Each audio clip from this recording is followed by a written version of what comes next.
hello, hello. Thank you for being here this afternoon. So just a quick note that we are streaming the event. So again, you agree to be recorded in case you have a question. And just a note today, our good friend Undine Scheffer could not make it to translate for International Sign Language, but later on we're gonna add to the video in YouTube, so we're gonna be available next week. And without further ado, we are going to our last day of Let There Be Lumbung, and I invite Mirwan Andan to introduce our guest of today. Thank you for coming. Cek. Assalamualaikum warahmatullahi wabarakatuh and good evening everyone. Thank you so much for all of your visit to Documenta 15. On behalf of Ruang Rupa, we thank you all.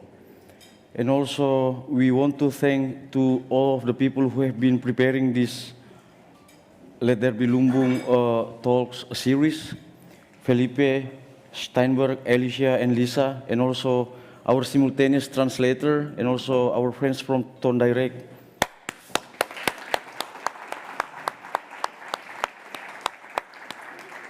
And all of the people who will take care of all of the things in this room after we leave it after the session.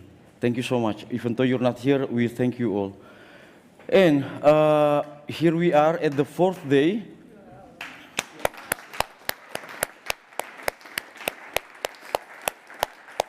And here we are at the fourth day of Let There Be Lumbung talk series. It's a talk about Lumbung practices and Lumbung beyond Documenta 15.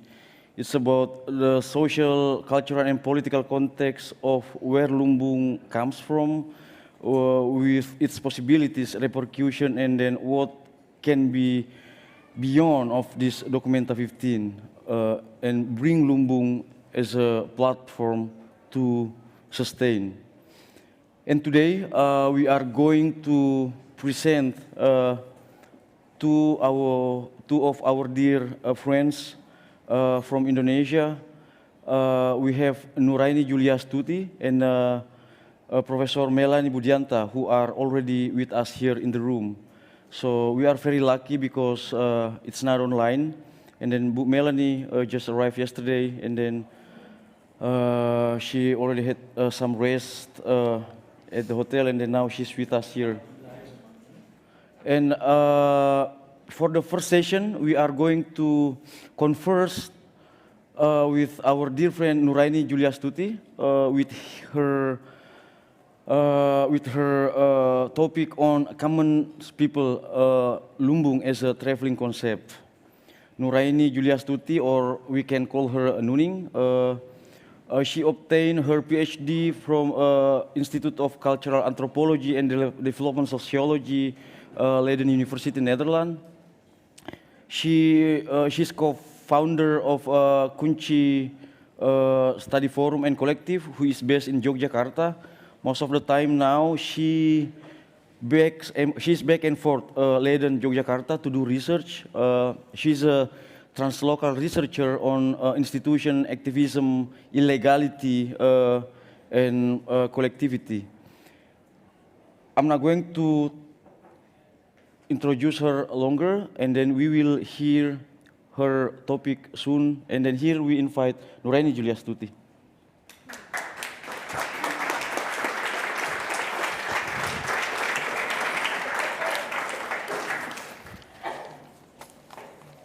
Good afternoon, everyone. Very nice to be here. I would like to first thank Andan for the invitation and all my friends at Ruang Rupa. So as you see, the title of my presentation is Common People, Lumbung as a Traveling Concept. In the original invitation of my talk, actually I was expected to talk about some aspects of my PhD dissertation, Common People, Managing Music and Culture in Contemporary Yogyakarta. That's based off my conversation with Andan. And the reasoning of the invitation, as pointed out by Andan at the time, was because there was a little space dedicated to discuss music, contemporary art, and I want to add comments also.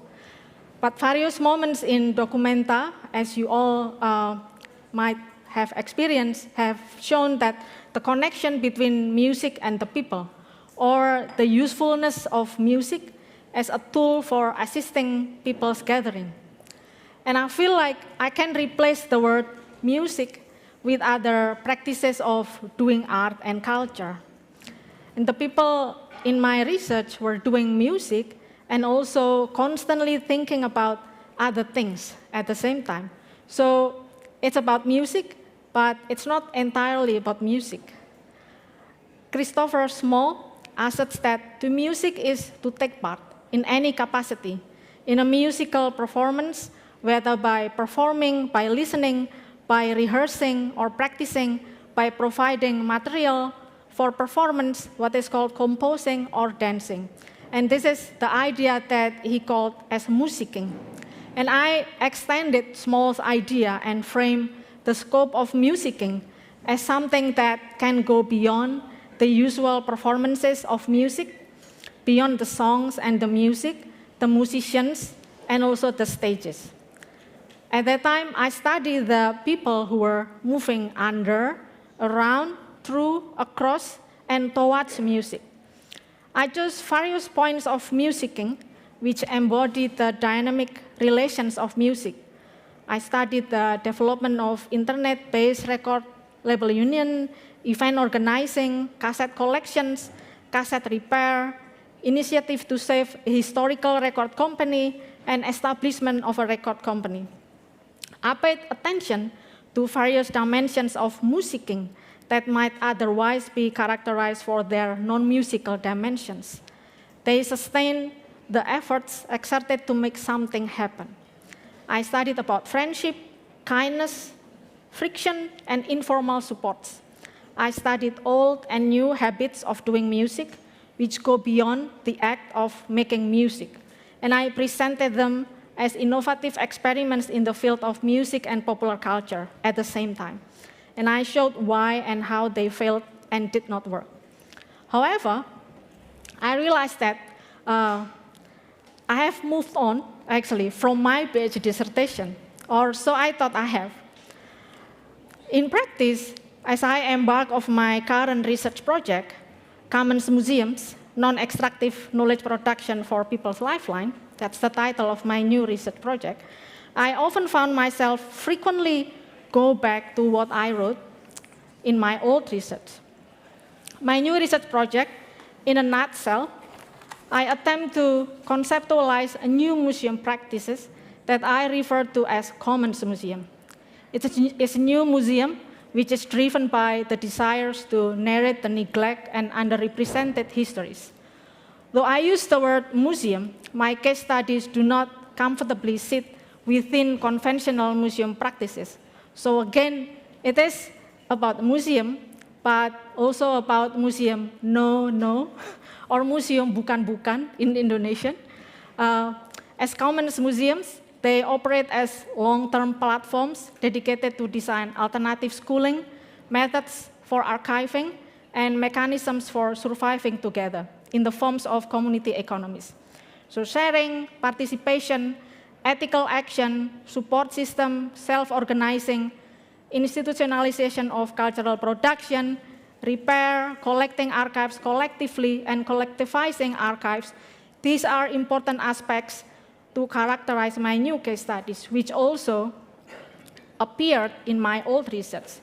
And they suggest continuities of certain principles to do art and culture today. Now, let's go back to Lumbung for a moment. There are possible routes to talk about Lumbung. One, Lumbung, we can talk about Lumbung as a tool for storing agricultural products to its transformation as a tool for building shared resources within contemporary art practices. And documenta help the proliferation of the word and concept of Lumbung within contemporary art practices. And second, we can also choose to talk about Lumbung as a tool to create a vast translocal network of artists and collectives, which is actually, this is the strong attempt here. And I want to develop further connections between various space concepts in my own research trajectory with a plethora of Lumbung-based concepts that emerged during documenta. And I want to put them in the continuum of social and cultural movement. So in short, I attempt in short time here to historicize Lumbung and putting it within cultural and political tradition. And in doing so, I will tell stories in sort of serving as a kind of storyteller here, because to follow Catherine McKittrick in her book, Dear Stories, stories is also a rebellious methodological work of sharing ideas in an unkind world, and theory, McKittrick argues, can be referred to as also a form of storytelling. In telling this as stories, and through being a storyteller, I give conceptual framework to what I and we do. And I divide my presentation here, the stories, into various vignettes. And in each vignette, I describe a specific concept and making connections to wider things. And I will be accompanied by many companions, as you will see later. And I will stop when my time is up. So first, traveling or moving away. In thinking about Lumbung, that I know and understand within Indonesian context and connected with Lumbung, which circulate in documenta, I imagine it to be a case of traveling concept.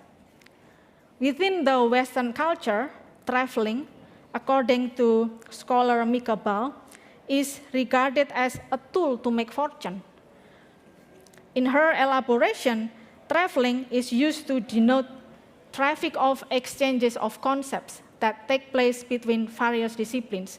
You can also connect the idea of traveling with conquering things, something that is so rooted in the Western tradition. Concepts which travel from one discipline to another perform as a tool for intersubjectivity. This is from Mika Ball. During travel, the meaning of concepts is unsettled and reassessed. And to follow Mika Ball, it is in this unsettling process lies the interdisciplinary value of the concepts. A moment.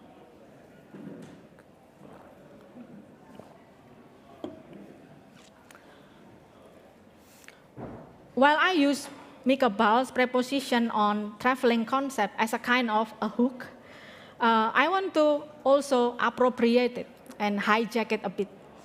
I want to take it back, the idea of traveling in its literal sense, and connect it with vulnerabilities of indigenous and village knowledge. Further, I want to make a point about traveling concepts which serves as platform to reassess the relation with the state or state-based institutions. Within local Indonesian context, as I observe in my own research, it is interesting to note how traveling signals imbalance in knowledge production. I approach the vulnerabilities of the indigenous knowledge through observing traffic between researchers on the one hand and the community organizations or the people in the community that I'm researching as a community and subject study. There have been long-standing practices of how researchers always hold powerful positions to take local knowledge away from the communities without accountable planning of how to pay back. Many researchers have been dissected villages on various communities for the purpose of their researches. And upon completion of their research, they would go back to their institutions carrying knowledge and stories of the people.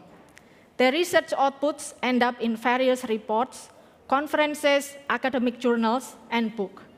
Their scholarly outlets present as authoritative sources to couch for only limited groups of intellectuals and thinkers. Local communities do not usually have access to this kind of academic outlets. On the other hand, village and indigenous knowledge are precarious. They are facing threats from various directions. In most cases, village and indigenous knowledge live as oral histories, or being appreciated as non-knowledge.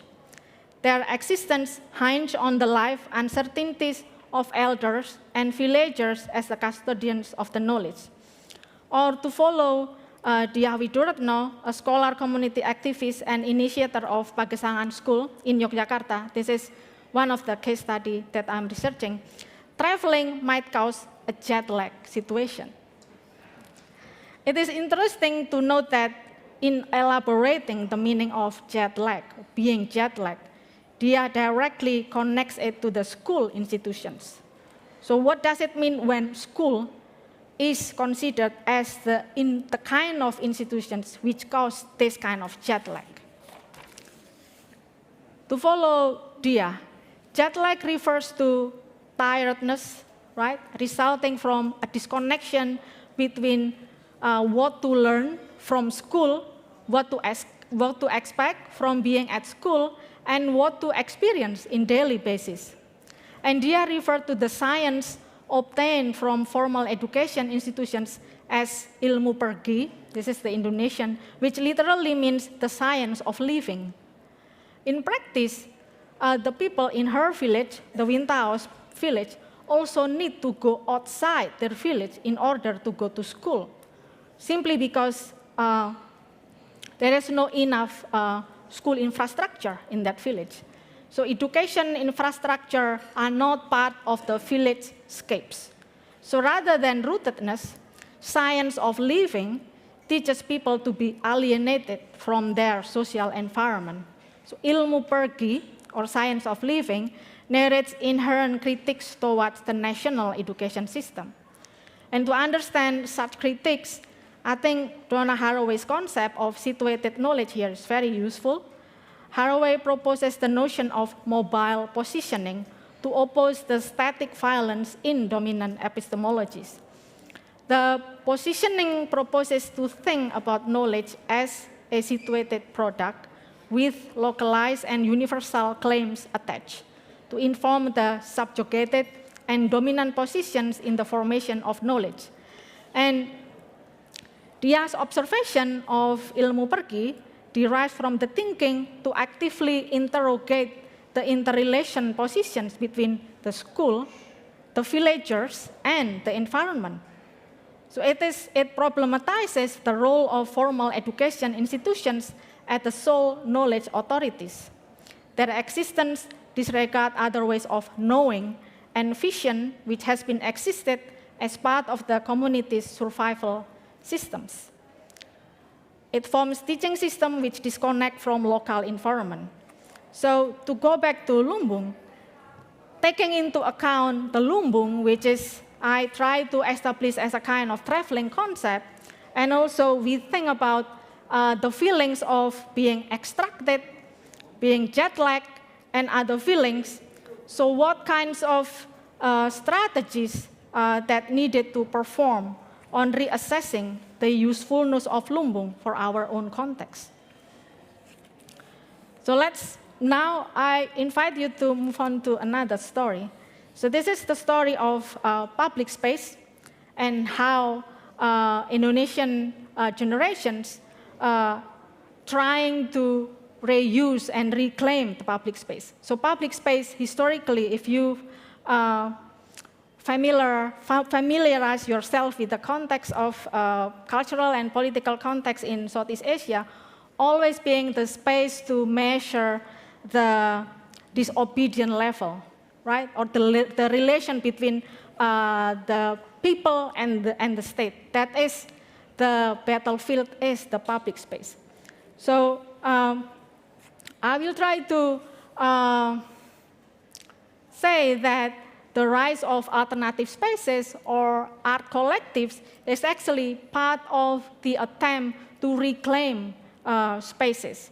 And this is the story about not yet collective art collectives, but what used to be called as alternative spaces.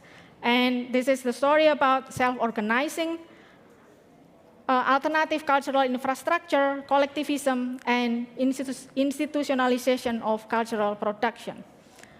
In the reform period that followed the fall of Suharto in 1998, Reformasi gave rise to the emergence of what is categorized as alternative space. So Reformasi, maybe you've heard about it for multiple times now, ushered in a time where ideas, lots of ideas spun very quickly, and a number of new things arise, new medias, new alternative media, new local civil initiatives develop. And that includes alternative spaces, like Ruang Rupa and also Kunci and other alternative spaces at that time. So this increased activity reflected the intensity of local cultural production in Indonesia, which was partly encouraged by the urgency to express a long-suppressed counterculture movement. So it indicates areas which had been experienced various tensions and conflict during the New Order era, freedom of expression, initiatives, production of ideas, and also space. So I argue, and this is actually the difference between the movement of young generations after 1998 with what happened before that, is actually there has been a habit. This is a habit that developed by a new generation of cultural activists to create alternative space as a model platform for fulfilling their visionary ideas. And I want to emphasize the word visionary ideas here, and also the attempt to do self-organizing and also create institutions, because this is something that did not happen in the period before that. So in the Indonesian context, alternative space, this is the term that is now very rarely used, was initially a category limited to its use within the visual art domain. And actually little is known about how the concept of alternative space had originally circulated and how it evolved and then used in Indonesia. But it flourished in many independent publications in mid-2000s, and informal publications started to document the rise of alternative spaces, exhibition, independent galleries, and self-published artist monograph. And the term alternative during the New Order era almost often referred to ideas which signal the opposition to the authorities or an attempt to provide avenues for progressive thoughts. But I also want to say here that the collective practices is not always perceived as something that is welcoming. So before, there is always something that reclaim each other.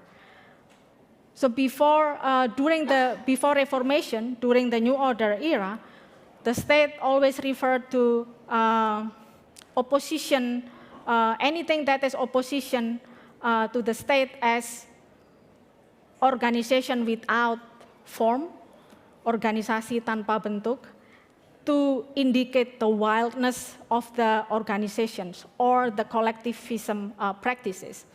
However, the term of wildness is also wildly changing and moving from following the political periods. So for instance, in post-Reformasi in 2022, Islamic Front Defender, that is the right Islam group, also dubbed as organisasi tanpa bentuk, organization without the form to indicate the wildness.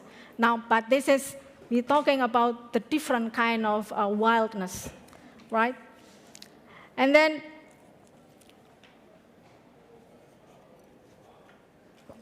the kind of collectivism, although it's very different here, that I want to share briefly, is the period between 1942 and 1945, when Indonesia was briefly occupied by Japan.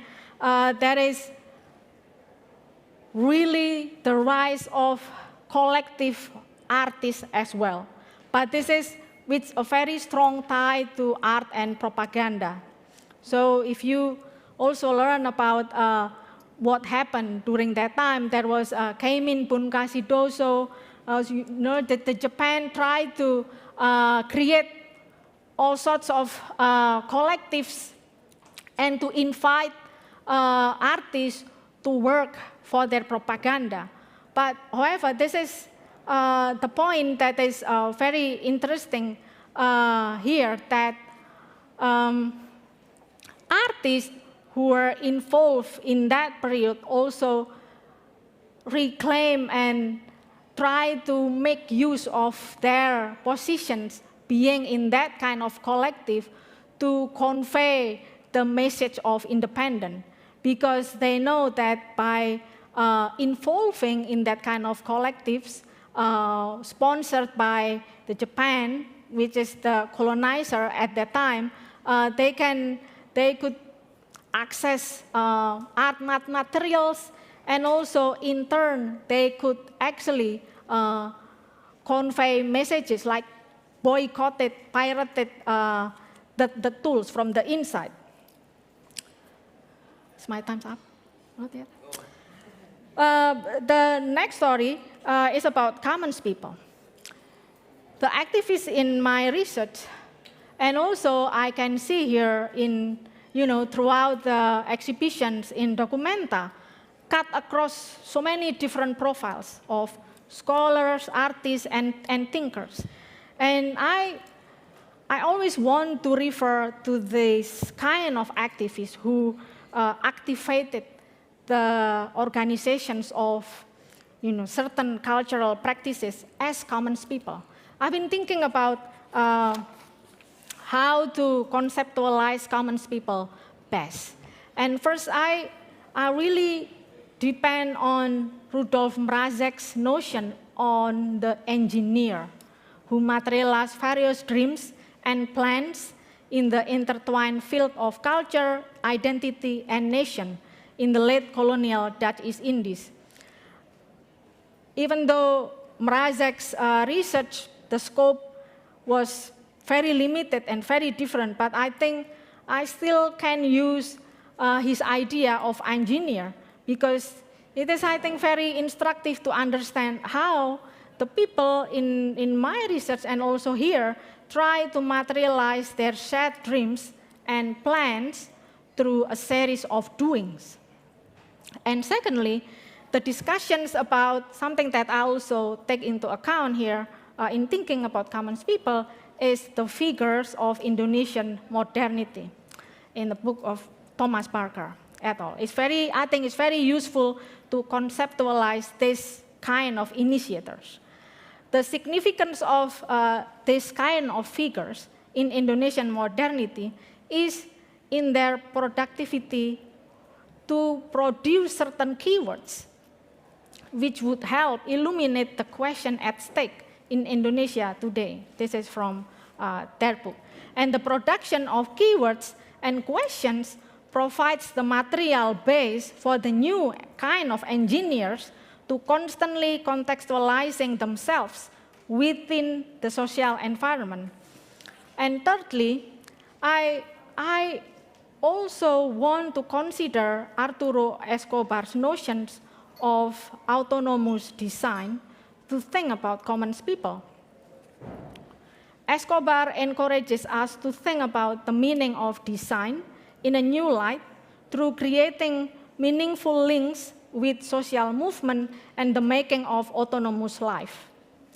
Escobar's idea of autonomous design is influenced by autopoiesis, concept explored by Humberto Maturana and Francisco Varela.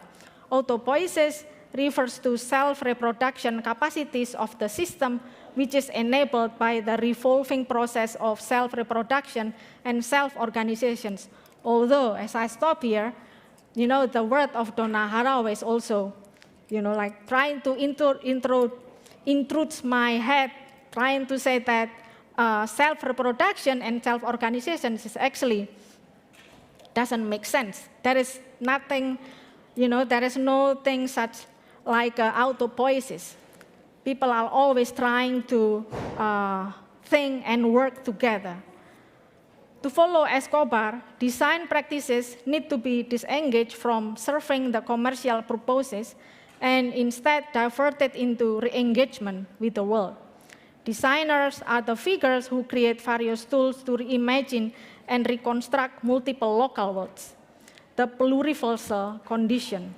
And Escobar reconceptualized autopoiesis as a practice and bring it to the everyday life practices. What is actually a lumbung? And as like here, lumbung is generally defined as a rice bran. But in practice, I also want to say that lumbung is also the storage for various agricultural produce that is not limited to rice. Because there is something about rice that somehow very problematic to me. In fact, to refer to a lumbung as a storage for rice only would be too limiting, because there are so many dimensions in the definition which deserves attention and critical elaborations. And it sheds light on what resources mean and how it is imagined. So I think this is the point when I cannot not talk about the Green Revolution in the context of Indonesia. And so please bear with me, because it all comes back to what we discussed today. The Green Revolution in Indonesia came as a top-down farming policy, right, in Indonesia, aimed to modernize farming system through industrialization in 1975. It was carried out along with Suharto's ambitious swasembada pangan, or food self-sufficiency program. The focus on the food program, tied with the growth of agricultural production, constituted the Rencana Pembangunan 5 Tahun, or the 5-year development plan. And this was implemented in the ambitious Mega Rice Project, where the state initiated to turn the swamp, which always referred to as unproductive land, in South Kalimantan into 1 million hectares paddy fields. Because rice was and still is part of the dominant imagination of the source of sustenance. And now, Joko Widodo government inherits Suharto's new order policy to deal with the food crisis. In 2020, Jokowi, right when we have documenta here, it is in the planning, initiated food estate, the creation of new paddy fields appropriating the lands in West Kalimantan, Central Kalimantan, East Kalimantan, Maluku, and Papua. So like its predecessor, the Mega Rice Project, food estate intended to strengthen national food security and national sovereignty. So pay attention to these keywords that they use here. But it actually disregards the diverse reality of food culture. It puts aside the histories and ecological disaster caused by the mega project. During the New Order regime from 1966 to 1998, the implementation of the Green Revolution was always accompanied by violence. To plant a certain set quality seeds arranged by the state became compulsory. Those who refused to do so were stigmatized as anti-development and anti-Pancasila, the emblem of Indonesia as a nation. The organization of the policy was introduced and conducted in a series of programs named in a very militaristic style, like mass guidance, mass intensification, special intensification, special operation, and so on. So this in the village, this actually, in my research now, this is destroy the chaotic, the seemingly chaotic, but the inventive style of farming in the village. And this is this caused the radical decrease of food diversity lifestyles. And this is, in the long term, this is impacted on the subsistence ways of living because villages were no longer seen as resourceful places. And the people now need to get out of the village to work in the cities in order to survive. So we can see here that rice, always put as the dominant imagination as the source of sustenance, whereas as a matter of fact, not all Indonesians eat rice. And not all places actually, rice can grow well. So across archipelago now, Lumbung emerged in different names and shapes and sizes. So the existence of a kind of a barn to store future sustenance faces ongoing challenges. And to refer to a barn of something as Lumbung brings also a recollection of the politics of rice in Indonesia. And I see that this localized politics of rice is useful cue actually here to discuss about the meaning of sustenance within the contemporary art practices. And I think it is very important also to note here that there are so many words that is really close to farming vocabulary, right? Like a harvest. And there are so many artists that are also develop innovative ideas, working in or with the village, using gardens and creating a symposium, inviting the people and non-human. So I think this is all makes sense. So what is at stake actually at using Lumbung to create a vast translocal network of artists and collectives? I think to create a networking requires a certain imagination. And Lumbung emerged as a contemporary art tool or catalyst which serves as an aid to make it happen. The use of Lumbung as a metaphor to pose critical questions regarding art and cultural institutions is valuable, though the fact that organization of such network is enabled here points to the thinking how the building of a network is centered and imagined around source. So how will the notion of Lumbung also bring forward the radical questions toward the concept of resources? Further, how would this provide insights into the meaning of community or sense of community is reimagined? I want to briefly go back to the discussion about collective and alternative spaces that I started earlier. In the early 2000s, right in the start where the old alternative spaces like Ruang Rupa and Kunci emerged, success in obtaining cultural funds from local and international funding organizations was also seen as an ideal. Right? And acquiring funds from abroad is considered as recognition of an initiative's importance. But there has been a shift in view of how to sustain cultural activities, as we all see here. When it comes to doing long-term work in the cultural sector, the possibility of continuing to live together is perhaps more important than obtaining a reliable long-term source of funds. There have been many explorations of various survival strategies of art collectives, and it is accompanied by developing new visions of how to build a more sustainable relationships with humans in the broader environment. The exploration shows the creation of self-financing models mixed with the dynamics of thinking about types of non-monetary resources and struggles to create more ethical living relationships.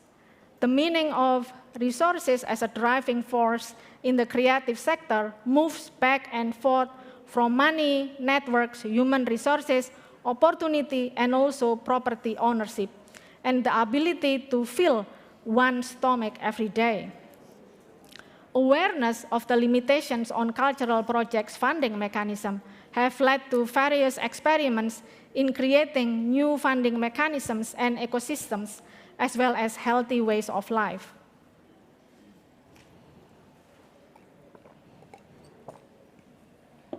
I still have two stories. And this one is about informal productivity and heterogeneity of resources. For the activists who organize alternative spaces or art collectives, as we, simpler term, discourses of funding are always multidimensional. Being active in an independent organization does not always mean getting paid. However, time spent in cultural organizations is not always wasted. Money is not always an essential medium of exchange. In this way, these alternative spaces complicate the category of work. Informal work practices in alternative spaces often seem like merely hanging out and wasting what might otherwise be productive time. Hanging out, which seems to have no clear purpose, conveys the impression of privileged actors with abundance of free time. In practice, hanging out is often an effective mechanism for informal exchanges of knowledge and expertise building, as you all here, getting familiarized with. This opportunity to enjoy non-monetary forms of exchange is the main attraction of independent cultural spaces. There are some scholars that actually already emphasize the productivity of hanging out in Indonesia, like Brent Lufas, Alexander Crosby, and Sonia Dahl, emphasize the productivity of hanging out as a common mode of working together. However, I also observed that their research does not discuss how actually these people manage their time to achieve a sustainable balance of hanging out and also earning sufficient income. Meanwhile, artistic and cultural practices are always connected with the struggle for personal welfare and survival. Independent cultural projects always deal with the daily needs of family, friendship, and personal limits. There is an understanding that in order to be involved in a cultural project, basic needs must be met first. Discussions of ownership of financial resources, useful materials, and other assets are often confined to the lives of vulnerable artists and cultural activism. In daily conversation, this vulnerability appears in various acrobatic financial solutions, such as palu gada, hammer and mace, whatever you need I can deliver, or the Javanese word mulur mungkret, the ability to stretch and shrink according to circumstances. However, this financial imagination is often seen as separate from the organization of cultural activities. In addition, cultural organizing often depends on the existence of an informal infrastructure that is often taken for granted as something that serves certain interests without having to be reciprocally cared for. Sustainability, at least how the term is used in this paper, is also connected with humans who function as a kind of infrastructure. Humans serve as a resources in providing assistance and support for cultural projects. Scholar Abdul Malik Simone, for example, proposed the idea of people as infrastructure to broaden the notions of infrastructure and human activities. This idea of people as infrastructure describes adeptness at generating maximal outcomes from the tentative and precarious process of remaking the city and urban environment. And this, in turn, affects how a person lives, makes things, and collaborates with others. So my observation, and also what you might see here, the idea of people as infrastructure comes in many forms: connections, cooperations, volunteering culture, and networks. And some people refer to another group as support system.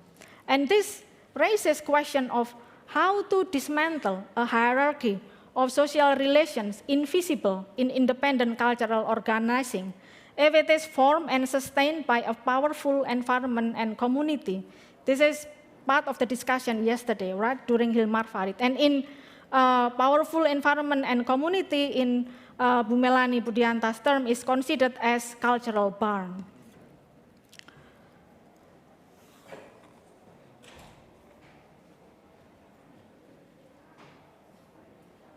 So I want to talk about donation as a common type of fundraising that is considered effective because it conveys an image of human capacity as infrastructure.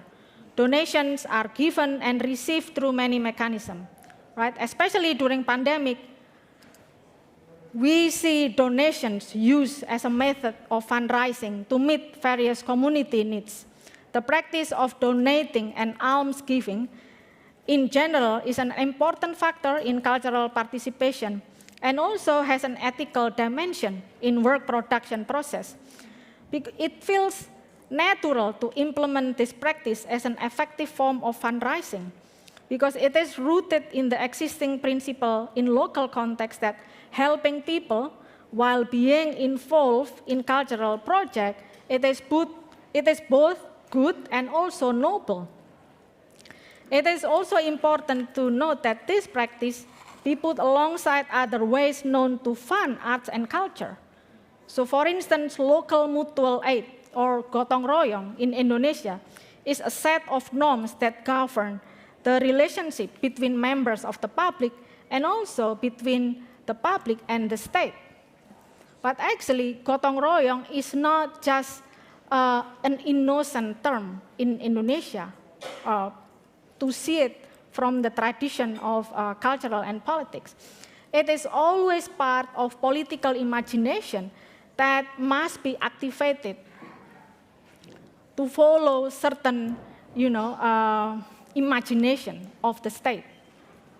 So when an activity takes place in the spirit of mutual cooperation, a large source of free labor is seen as always present, right? And according to John Bowen, this is the scholar who studied about gotong royong, human labor in the spirit of cooperation is defined as to be donated and not to be purchased because it assumes that community members are always willing to work in mutual cooperation, that is, without being paid. The success of gotong royong in Indonesian communities is always due to its position as part of tradition of community and civic labor based on reciprocal relations. Now, within the context of Indonesian politics, interestingly, berdikari, or this is an Indonesian abbreviation to standing on one's feet, was part of Sukarno's economy policy during guided democracy period in 1959. So Sukarno at that time proposed threefold national principles. The principle comprises the following statements: to gain a political autonomy, to stand on one's own feet in the economy field, and to retain strong personality in the cultural field.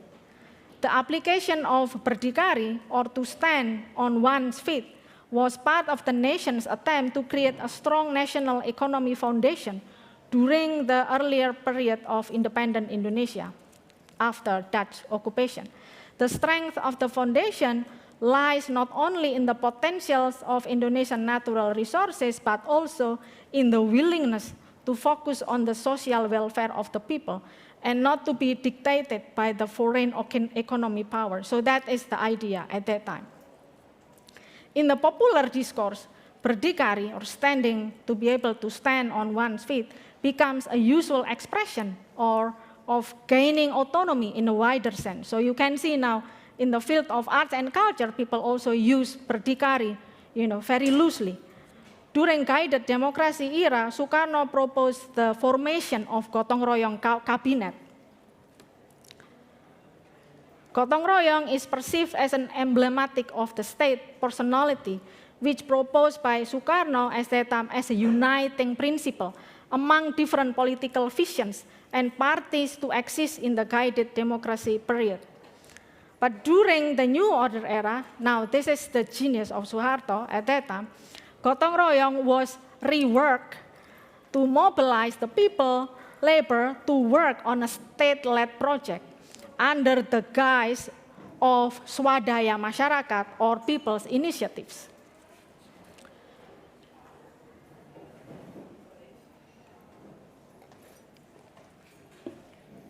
Now I come to the last story. So I I already tried to end my Lumbung as a traveling concept with sustenance, right? Now this is a story about Arisan, or savings for artistic projects. I'm going to tell a story about a project by a colleague in Yogyakarta, Waterrock. It's called the Parasite Lottery. Parasite Lottery, it is an Arisan system, collective savings, but it also works as a lottery system, and it is intended for art organizations and collectives. So the project mechanism is based on the concept of Arisan. So it's a cross of a lottery and collective saving system practiced in many communities in Indonesia. And this project was initiated by Wo during his residency at Kassel Art Institute in Utrecht in 2016. During the residency, most of the debates in the arts and culture sector in the Netherlands at that time revolved around budget cuts, activity downscaling, and closing of lots of art spaces. So even though the project's trial took place in the Netherlands, Parasite Lottery was intended to reflect a pre-existing collective mode of survival in Indonesia. So I want to discuss how actually Parasite Lottery was envisioned as an exploration of new possibilities to support creative production process into the future. And I think it is important to end this presentation with this, because we also try to envisage the idea of how the Lumbung can go on, right? The Parasite Lottery strove to achieve sustainability by drawing on and inspiring local traditions. Arisan was developed as a practice applicable in many social contexts. And I think in many contexts, not only in Indonesia, in many Asian contexts, it emerged in different names. In its own way, the Parasite Lottery was presented as a model of sustainability for artists and art collectives. As an activity, Arisan, or collective savings, cannot be done alone. It is closely related to solidarity building, since it emerges as an effort to create a system of funding that must be carried out together.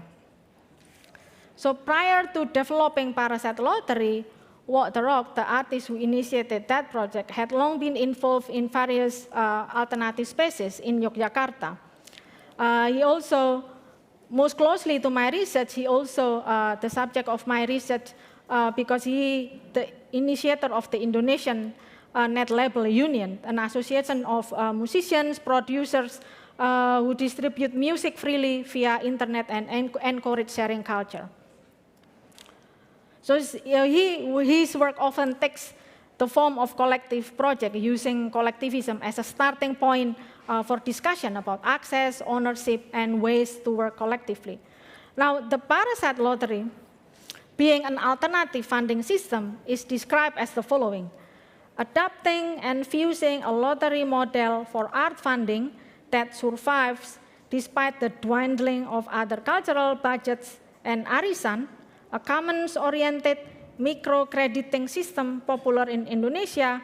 Parasite Lottery invites a number of art organizations of different scales together as bidders, winners, and hosts of lottery drawing events that are open to the public.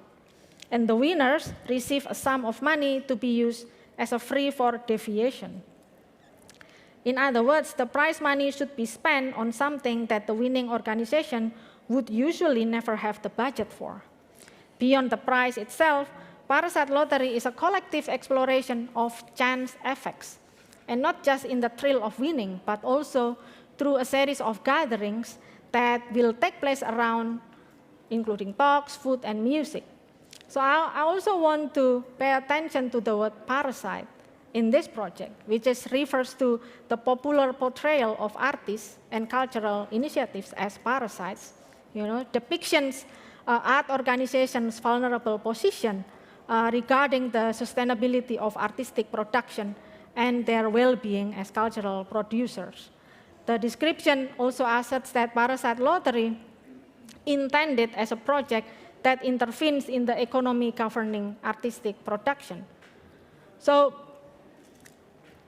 this is the historical side of Arisan.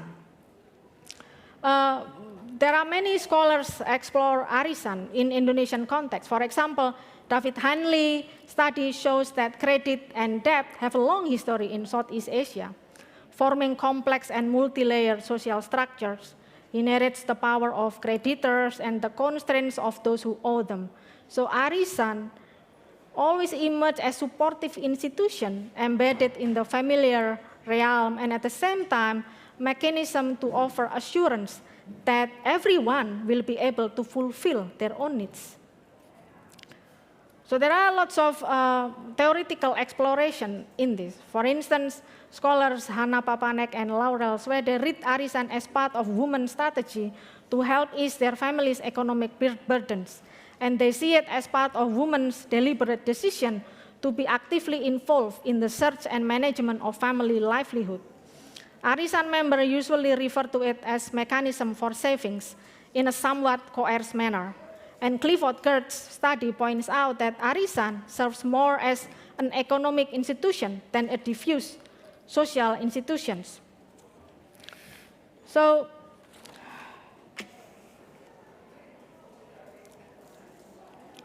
as war residency in the Netherlands ended, so did the project. And one of the reasons that he gave for ending the project was that he felt it didn't gain enough momentum elsewhere to reactivate the project. Because in usual context, in the original context, the practice of Arisan requires allocating time to hold regular meetings. And I assume that time allocation among cultural and art activists might have been a main obstacle. An Arisan needs certain conditions to be able to run smoothly: a warm, comfortable social atmosphere, and the funds themselves are not directly accessible once a person joins. Because the mechanism obliges participants to continue paying dues while they wait for their turn to be able to access the funds. And in the meantime, there may be other ways to obtain quicker funds. But interestingly, now this is also appeared to me that Arisan as a traveling concept as well. 2018, 2 years after the Parasite lottery trial, there was a residency and collaboration platform for artist collective emerged in Southeast Asia called Forum Arisan Tenggara, the South Arisan Forum. This program was initiated by a group of artist collective in Yogyakarta. So it has no direct connection with the Parasite lottery. However, both interestingly use Arisan as a starting point and elaborate on its potential as a technique for achieving organizational sustainability. And it is included in the development of Commons Credit Cooperativa, described as a resource exchange platform by adopting the concept of cooperatives. This form of cooperative emphasizes the exchange of skills based on time and aims to support the artistic production of its members who are actors in arts and cultures. So there are lots of stories. And in each story, I try to say a point that we have experimented a lot with so many things, reclaiming public spaces, and then trying to make certain concept travel to another context in order to propose a new vision. But there are also historical moments which show us very clearly that it seems that this kind of experimentations is always ready to being co-opted or silenced or just stop or pause, just like that. So this is I think I'm going to end this talk with saying that, so that is actually the homework. And maybe what we need to do in the future, that is the feeling that I'm having now, trying to elaborate all the experiments, is that maybe this is also, the word by Dana Haraway again, that to recuperate, to maybe not to take revenge, but to, to take it slowly and work one at a time, because there's always more works to be done, I think. Thank you.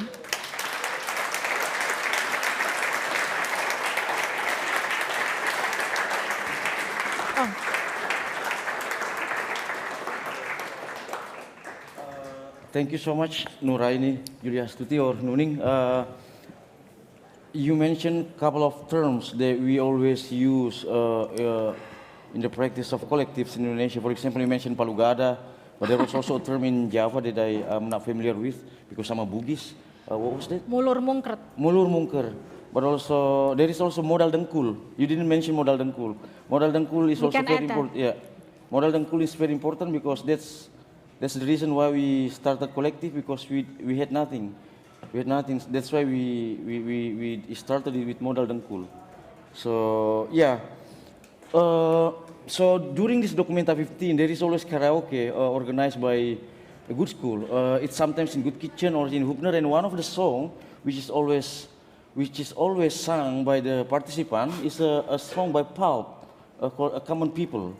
So tonight I think there will be also a karaoke that anyone can be there to sing this song, led by Geshada. So yeah, we are open the mic for comments and questions if there are any.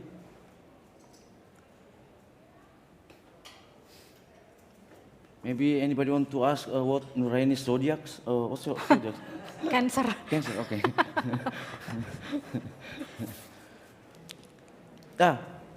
Papa Nikos.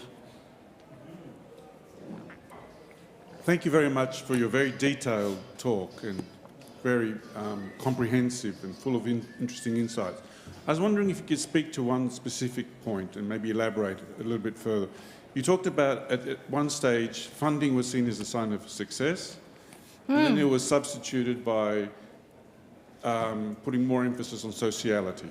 In what ways then can the structures and the obligations for reporting and the hierarchies that are implicit in a funding model and application be seen as not only burdensome, but also contradictory to the sociality you're talking about? Can you speak to that tension between funding and the practices of the Lumbung?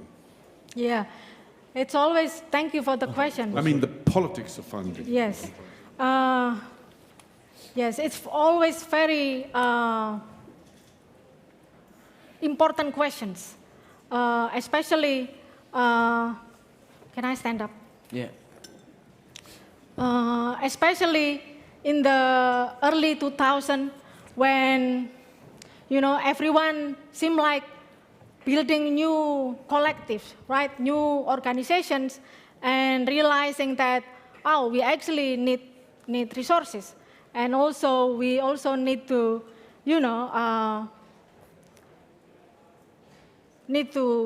pay attention to our own well-being.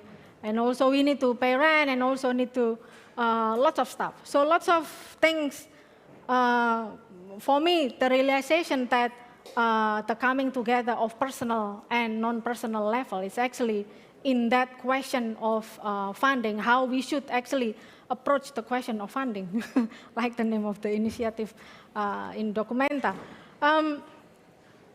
I remember this conversation with an old friend of mine, a theater activist in Yogyakarta. And I asked, do you really want to take money from a cigarette company, because that was also part of the questions among us, you know, in the university or everyone, like, will you be taking money from the usual fund, like a Ford Foundation or Japan Foundation or all kinds of cultural foundation existing in Indonesia, or will you also be taking money from this, you know, corporate, like name all the names of cigarettes company in Indonesia? And then he said very interesting, and somehow this his answer stuck to my head. He said that I would be happy accept anything, even it is from the devil, in order to, you know, fund this art and cultural activities. And somehow this is also in a joking, you know, manner, but in all seriousness, there is some truth, lots of truth in that as well, because at that time, the reality of funding infrastructure in Indonesia was very limited. There was no channels made available from the state or any kind of institutions to fund this specific arts and cultural organizations. So, of course, there were always, you know, art and cultural practices are always thriving, as you know, like in Indonesia. But it seems like at that time, especially during the New Order and in the first period of Reformation era, there was it seems like an unnamed division between the old style of doing arts and culture. You know, like this is a way of saying that doing arts and culture done by the usual suspects of, you know, artists and cultural activists, that is, you know, established and known, and not this kind of art and cultural. So this kind, the alternative part of arts and cultural making, were always trying hard to just make things work. So I think, in retrospect, because I'm also part of that generation, so that question is also part, you know, in my development as well. It's a very important moment to think about the meaning of funding, and how can we actually think beyond funding as money, right? Like that's why it comes like naturally, you know, like how can we do it? How can we make things work? And that is actually the realization that the regime of accountability, you know, because receiving funding, it doesn't come with, you know, nothing. It comes with lots of consequences, right? Like you have to do lots of paperwork and reports.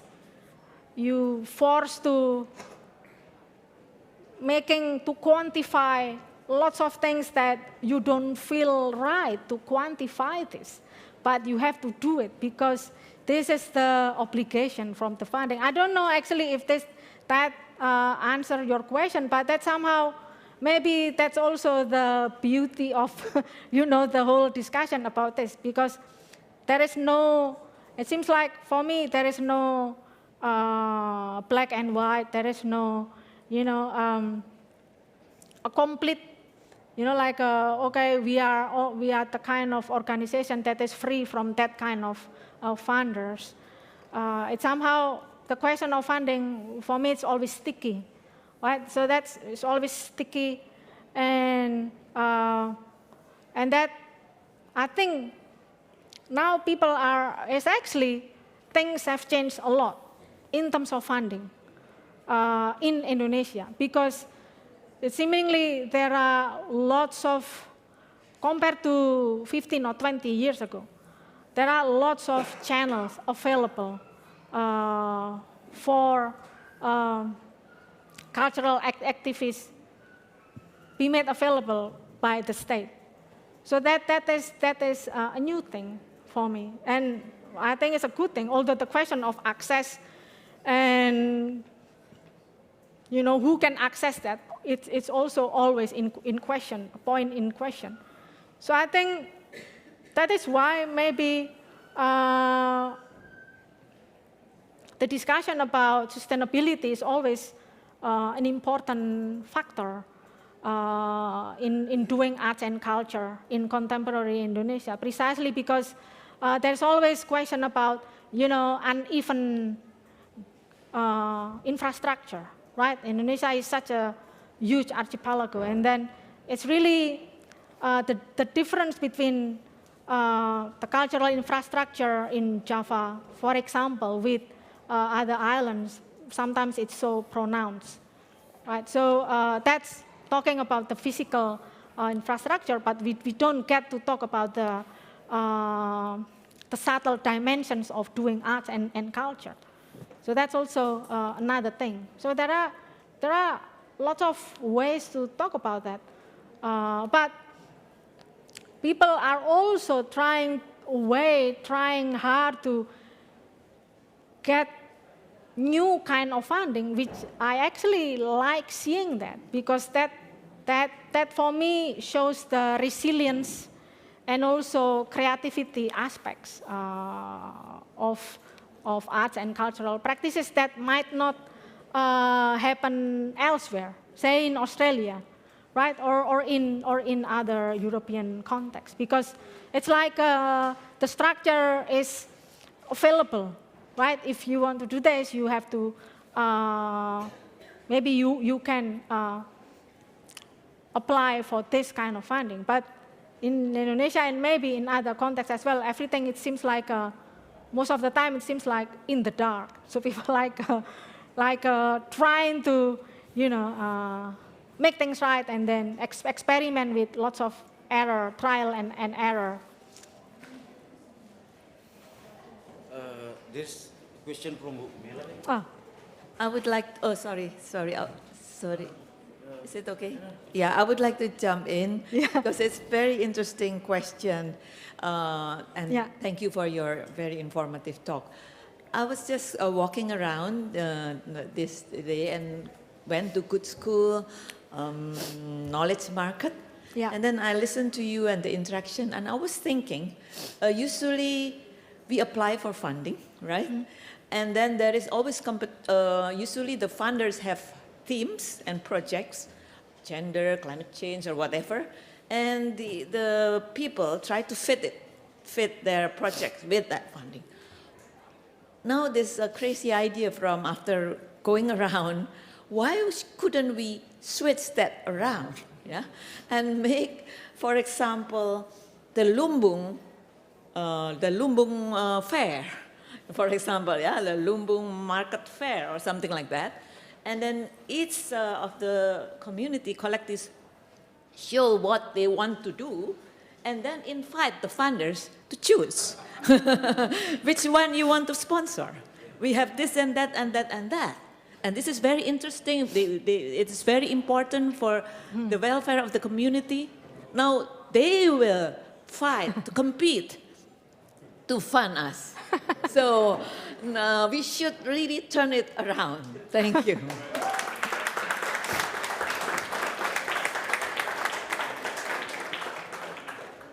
Anybody interested in fund?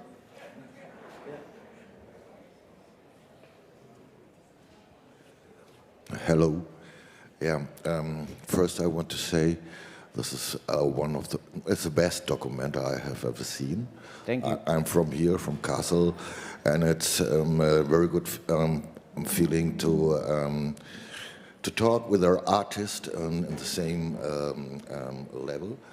And well, I traveled 2 months through Indonesia, and it's a very big country, and it's a very nice country, very beautiful, and yeah, the nature and especially when I was in Sumatra, I was fascinated from Lake Toba, This is the second biggest volcano of the world, and there is a special group of people living. They call the Toba people, yeah, and they have their special houses. And my question is, why your community is about 10 artists on I don't know how many it was, and why there was nobody from Batak people here? You know, this special nice houses, and I was missing is something from the Batak culture. Thank you. Yeah. We introduce Geshada Namora Siregar from Batak. Yeah. Please stand. Yeah.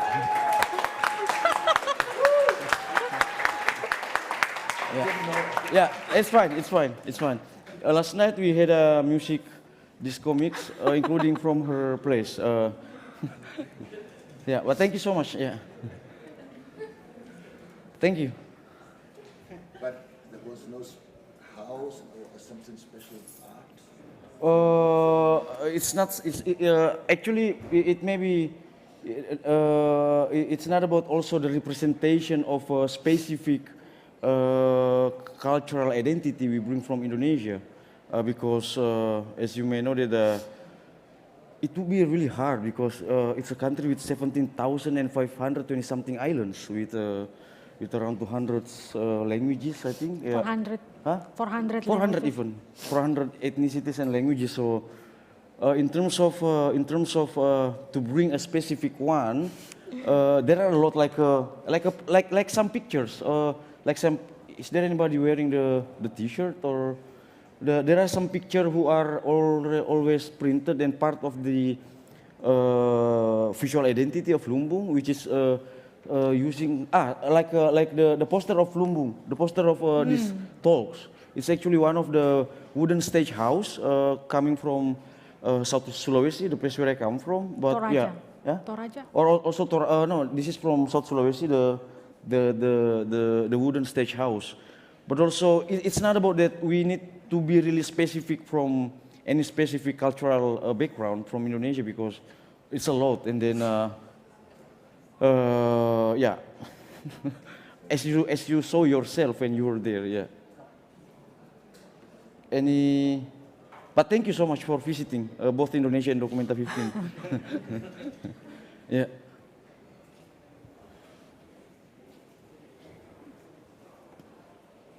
Thanks again for the talk. Yeah. I would like to ask you something briefly surrounding this idea of traveling as a colonial thing and related to the idea of museum. You mentioned the museum in the beginning, and you kind of briefly give a sense through the examples, but you didn't dig into this concept of, which I find fascinating, about the idea of commoning the museum, and what is for you the idea of heritage in that term?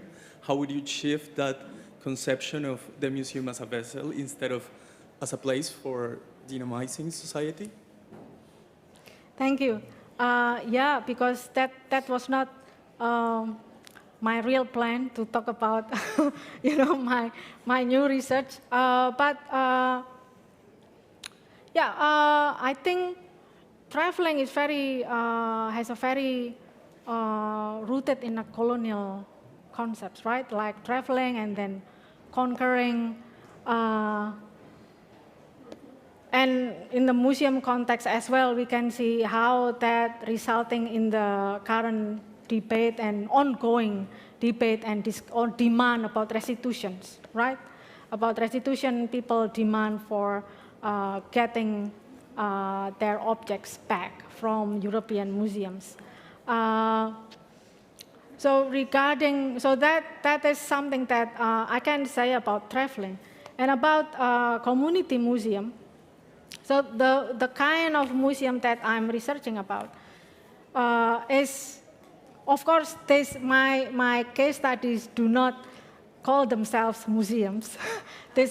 I conceptualize them as such, because in everything that they do, they culminate in the acts of archiving and documenting, even though they don't start with that idea.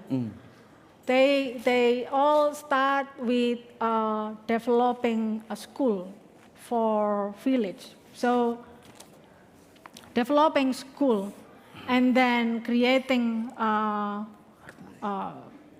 various practices of surviving together, which is in my case studies, it actually take the forms of developing a shop. So a kind of community economies that develop together. But interestingly, in these various practices that do not conventionally referred to as museum, they do lots of things that can be connected to museum practices. And I intentionally called museum or conceptualize museum because I also want to challenge the conventional concept of museum in all aspects, including the way they amass things, right? The conventional museums, if you go to any museum here or elsewhere, the idea is based on salvage, right? Like to amass things, especially in Indonesia, for example, museums, even national museum, is also rooted in the idea of colonial museums, right? Museum as a kind of technology of the colonial at that time, right? As a way to collect things and unearth a lot of stuff and then brought them to the Netherlands, for example, and that happened elsewhere, right? But this is as I see or explore the archiving aspects of this community organizations, I see that this is actually different ways of archiving and different way of collecting. This is not necessarily collecting things or materials, but collecting, I say in my research, they're collecting their problems, archiving their own problems and try to solve that using their own resources, but that resulting in the acts or practices of archiving their culture and traditions. That encourages them to build connections with community members. So that is collecting stories and songs. So that is collecting as well. So in a way, they also building museum, right? Because museum is what? Museum is, I think museum is a collection of collections that are useful for the people. So that's why I say that this is the kind of museum that do not serve the purpose of other people, but this is the kind of museum that serve the purpose and the lifeline of the people in there. And this is a very interesting question from you about heritage, because I didn't intend to go in there in the heritage part, but as I'm progressing with this, the question of heritage is becoming more and more apparent, right? Because heritage is also what? Heritage is usually something that you use to define your relation with the past, right? The rituals, the traditions, and Indonesia has also very dominant narratives as well in telling that this is heritage and the others are not. So there is also the question about this is heritage and non-heritage, like the question about this is knowledge and the rest are non-knowledge. So this is, actually it's also becoming interesting for me to say what is actually heritage, like in this kind of archiving model, because this is no longer dwelling on the past. The past is like something that is, they actually dwelling in the present, but as they are doing that, they are actually making connections with lots of past that is not one, but multiple.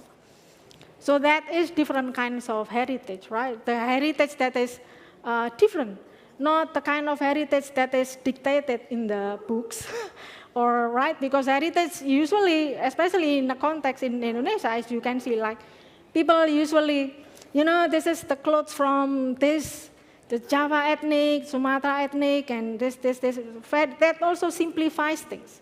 There should be lots of nuances and hidden narratives as well in the culture, that cannot be contained with the physical appearance of a piece of cloth or, a thing, but in a story, and we need to work hard to make it visible. So that is heritage. Does that make sense? Yeah, thank you so much. Yes. Thank you so much for your question, but I think also that this question relates strongly to the discussion yesterday when our dear Papa Nikos Yeah. explained during his session yesterday, and also in the latest book that Nikos wrote, titled Internationale, a book about the network of a museum in Europe. At the last chapter of the book, titled "The Art Without Museum," and then he took some samples from Indonesian, not samples, some practices from Indonesia, as to illustrate this kind of art practices that doesn't need museums.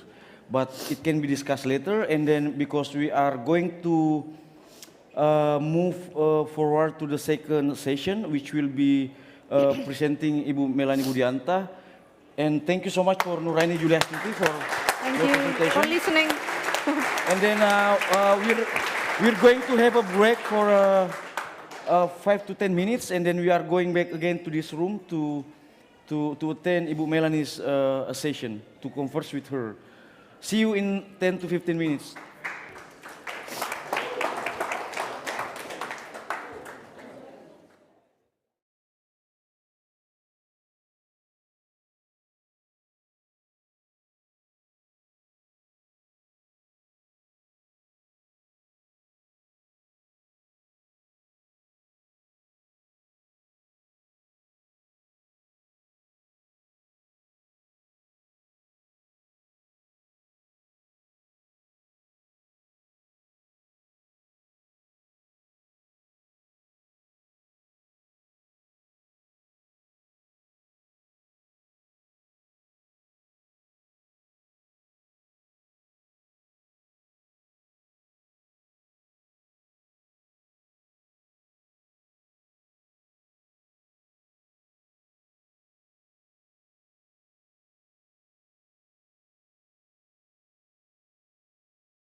Let There Be Lumbung talk series.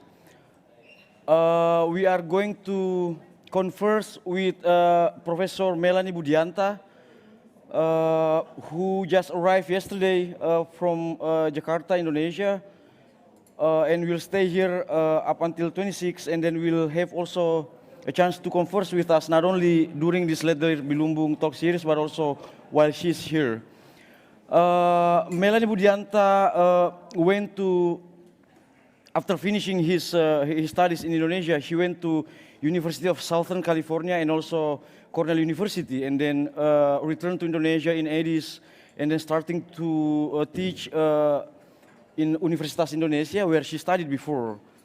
She is part of Inter-Asia Cultural Studies Society, and also during the financial crisis in 1997 to 1998, she engaged and involved a lot to a movement called Suara Ibu Peduli, or Voices of a Caring Mother, that urge and criticize the price of milk, the increasing price of the milk in that during the financial crisis. She will talk more about it, and then her session this afternoon will be about the negotiating the transnational Lumbung. Bu Melani.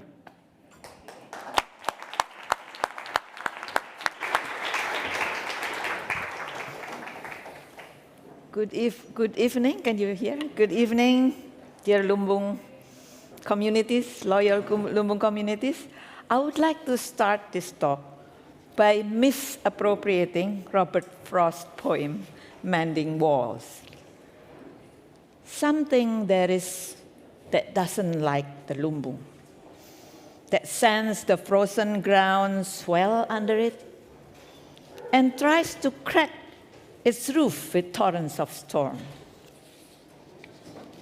Something that doesn't like my coming to Kassel, passport without signature,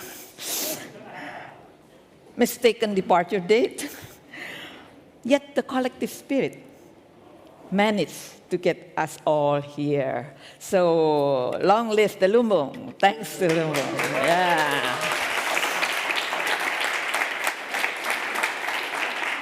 For 4 days, we have reflected on our collective Lumbungs after the whirlwinds of controversies, assaults, and tension that it has had to withstand even a few months before its launch, right? So my task today as a harvester is not to say anything new, but just to gather some meanings that I collected after listening to all of you, and after one day traveling and seeing the galleries. You know, I've managed to only visit 2 today, and I've heard there are 30 of them, so I don't know whether I can do it, but I found it really amazing. So if anybody can say something without coming to see the exhibition, that's totally bullshit. Yeah. So first of all, the turmoil that has embroiled our collective Lumbung reflects the complexities or the complex problems that the world today is mired in. First of all, in the global South, there came a belated realization that the global capitalist economy has contributed not to happiness to all, but social and economic gaps. Cancerous oligarchy, corruption, and ruthless developmentalism for the sake of financial gain have caused deforestation, marginalization of indigenous populations, and the erasure of their cultural knowledge and resources. Critical scholars, artists, humanitarian activists, both in the South and the North, have expressed concerns about power imbalances, locally as well as globally. As discussed by Hilmar Farid yesterday and Nuning just now, the concept of Lumbung, which foregrounds shared access to resources, collaborative participation, and solidarity economy, is an alternative that has been practiced worldwide to empower communities in this time of global, multidimensional crisis. Supported by Documenta 15 and the Ruang Rupa initiative to do Lumbung project found a moment of articulation and resonance, which invigorated a lot of arts collectives and socially concerned artists globally, and especially in the South-South network. But in the meantime, chronic regional tension and current war in Europe have given economic pressures to many countries globally, not excluding Europe. By mid-21st century, European countries witnessed incoming refugees and migration in unprecedented scale. These social and economic burdens put into a test the progressive values that the West has upheld so steadfastly. Conservative measures to close borders, to enforce its isolationist policy, xenophobia gain currency in such situation. This conservative intellectual tide has crept in more than 2 decades. As discussed yesterday, yesterday, or is it the day before by Nikos? Yeah, yeah. Since the 9/11, there has been a backlash in Western countries against the discourse of multiculturalism or post-colonial studies, which are accused of allowing for too much diversity, they said, that are considered to weaken national cohesion or debunk the foundation of Western civilization. So when the Lumbung euphoria filled Kassel's urban scape and people-to-people interaction warmed up to the fresh wind of change, this exhausted, irritated, and very conservative zeitgeist reacted differently.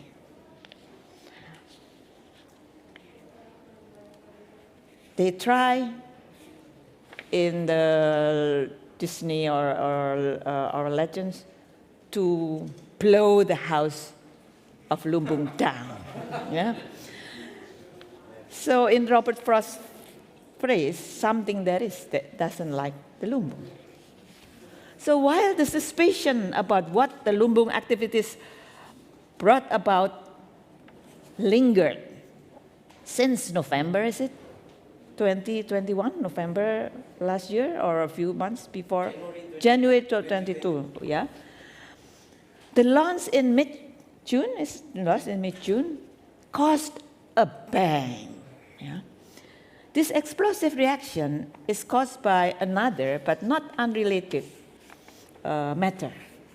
That is the clashing of collective memories. As we know, the Taring Padi Baliho, People's Justice 2002, that stirred controversy, was a collective work that came out of the Reformasi movement.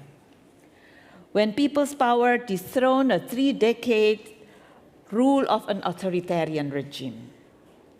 This regime had suppressed any freedom of speech and had surveillance and banning of sensitive discussion, any discussion on Sara, ethnicity, religion, race, and class, right? So what exploded in the Baliho was a repressed anger at an unaddressed issue of justice. It is an exclamation in reclaiming people's voice. The stark binary opposition, binary opposition, and use of symbols and figures were visual outbursts directed at the power structure that caused injustice and pain. The baliho then can be seen as a historical artifact, which shows the effect of political repression in silencing democratic dialogue and informed discussion or informed knowledge. Done in collective graffiti style, the work was not designed but organically created by participating artists, each inserting his or her own visual imaginaries of power abuse, including, of course, the problematic racialized and stereotyped figures. As a historic emblem of the Reformasi era, the baliho has traveled in Asia and Australia without causing any uproar. In Germany, however, it triggers a sensitive collective memory that is under heavy surveillance, the national policy against anti-Semitism. Of course, the Holocaust was a humanitarian tragedy, no doubt about it, which is memorialized transnationally across Europe and the US and everywhere else. Today, with the neo-Nazi emergence in the far right in Europe, this memory of the past is kept alive for fear of its recurrence.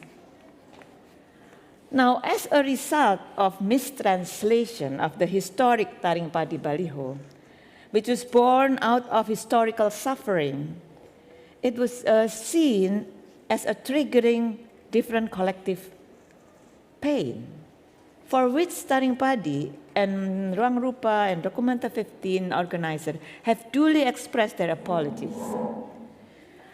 It is actually ironic to know that both the global memorialization of the Holocaust and Taring Padi's baliho are actually inherently directed against the power abuse within a nation state.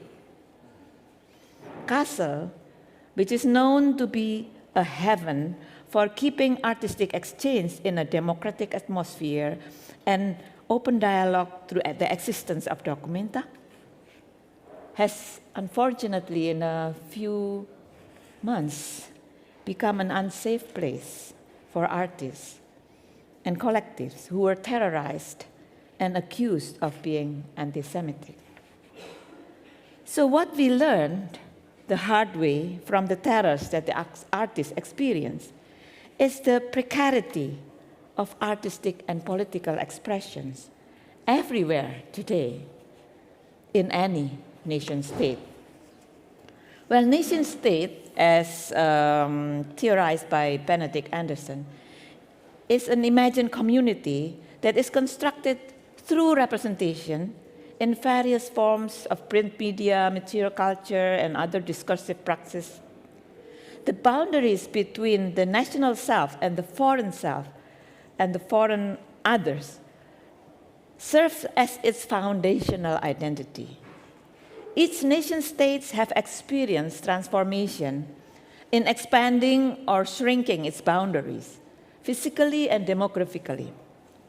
The post-colonial histories of nation-state have shown the transmission and internalization of colonial hierarchies. Structural violence in exclusion and inclusion, therefore, is a common problem in the history of nation-state. And each nation-state is dealing with these issues differently. Yet today, issues of borders, migration, and political transformation is, especially in a world that has become smaller and connected, spill over from one nation to the other, from one region to another.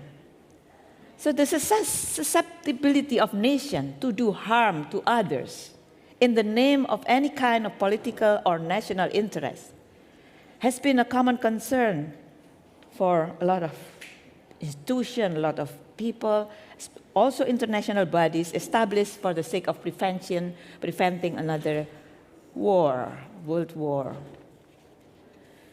which unfortunately could not quite succeed sometimes. If we are to learn from the dark pages of the Holocaust and from any genocide that have occurred in our planet, then not only there should be no war, but nations should protect any individual, be it citizen or foreigners, from any act of discrimination, racism, and terror, regardless of its background.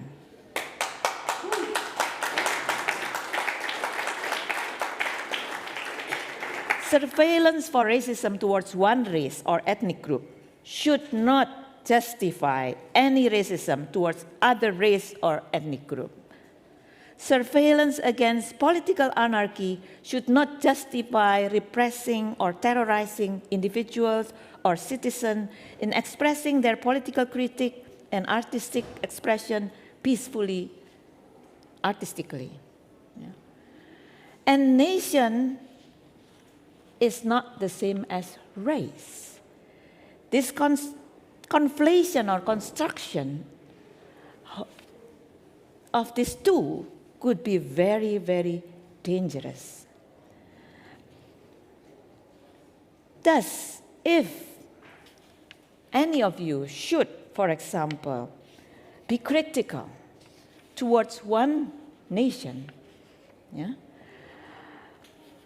you should not be blamed of hating a certain race, because nation is not homogeneous.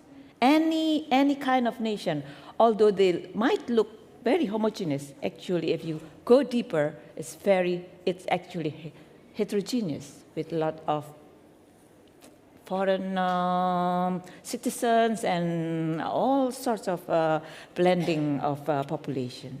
So, if you would like to criticize Indonesian government for its abuse of democracy or for anything,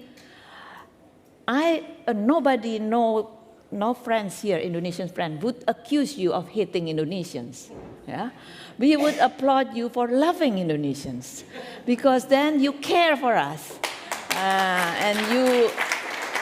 So please, if you would like to criticize our government, you're welcome to do so. Yeah? Okay. We will not blame you for any racism at all. So the problem is, no nation states are free from the internal struggle of political power. For traveling artists, activists, arts collective, actually there is no international area. No international arena that is neutral or free from locally grounded politics. So I really like Documenta 15 concept of interlocal, because there is no international, there is no global. Everything is locally grounded, right? So the International Lumbung collaborative agenda for common good, connecting global South and North, in here, unfortunately, finds itself sucked into a heated and sensitive local discourse, for example, anti and pro-BDS or whatever, right? So, especially 1 year before election, everywhere else in Indonesia too, there usually this kind of political winds will blow and suck everything into its political interest. So, interlocal connection is not without risk and without challenges. Yeah? So we need to really foreground the concept of interlocal to talk about, to critique the concept of international. Yeah? Because interlocal means the interaction of one locality with another locality. Since, I think last year, the Lumbung process had initiated a long process of dialogue with each Lumbung participants' communities, including German arts collective, European arts collective, to know each other, locally anchoring the process with Arabic-derived Indonesian term, Majlis Akbar, or plenary meeting, Majlis Mini, or a smaller meeting. And then there is this nongkrong, or hanging out, right? And other terms. It's interesting, while in Global South, if you hear this borrowing of German, Dutch, or Swedish, or any kind of term into the Global South, for example, into Indonesia or Philippines, then they call it international borrowing, right? Yeah. It adds international color to the existing language.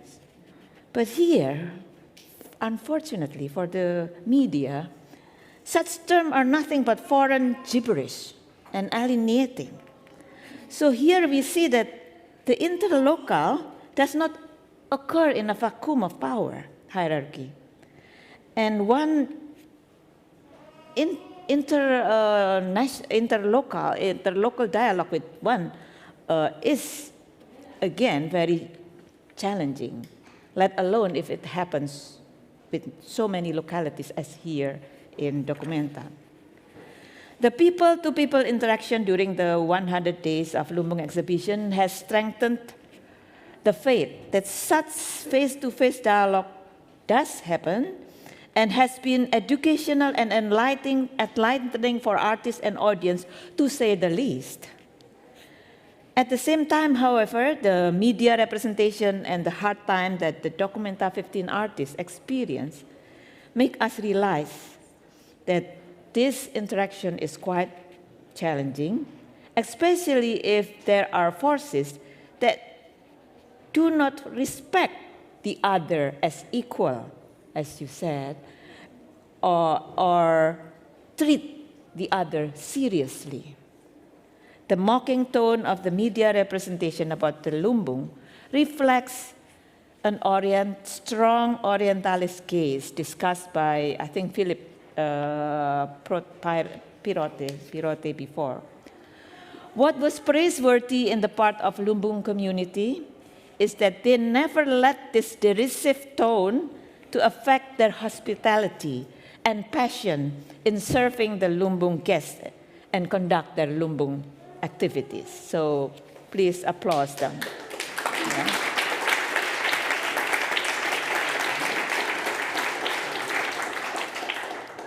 So this interlocal engagement involves risk of rejection, misunderstanding, and exploitation. That being said, however, we cannot overrule the function of the arts to surprise or disturb and to transform. That is the function of the arts, to disturb our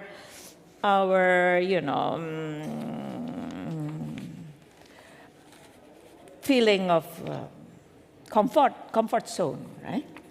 The fact that Documenta 15 caused an uproar is telling about the disruptive potential that it has towards the hegemonic arts market. The question, where is the arts, is actually, and the effort to discern arts from its political message is a indication about these elitist biases that still strongly colors the art world globally. It is a common knowledge that capitalism has embraced the world of the arts and creates a hierarchy of aesthetic distinction between high arts and popular or the low-pro folk arts. Although the artistic forms keep changing, from esoteric paintings to a more politically and socially grounded installation arts, artists which are ranked individually cannot free themselves from gallery politics and the game of the market. This neoliberal ecosystem also comprises of arts critics, arts media, arts education and institution, curators, and other stakeholders, including the states. In certain countries, such as in Indonesia, after the bloody communist cleansing era, maybe John Rosa has mentioned about it, grassroots arts are seen as leftist or even communist, especially if it raises critical political awareness. After the fall of the Berlin Walls, of course, when global capitalism encroached all corners of the world, works of artists labeled as leftist sometimes are considered as collectibles, depending on the market demand or market swing. Yeah? But what remains marginalized are the work of arts which bear no individual signature. Political, happening arts, protest arts, street arts, urban arts done by collectives are considered to be merely political, without or with less artistic value. Ruang Rupa has been challenging this art ecosystem through their work for 20 years, and also other collectives, art collectives.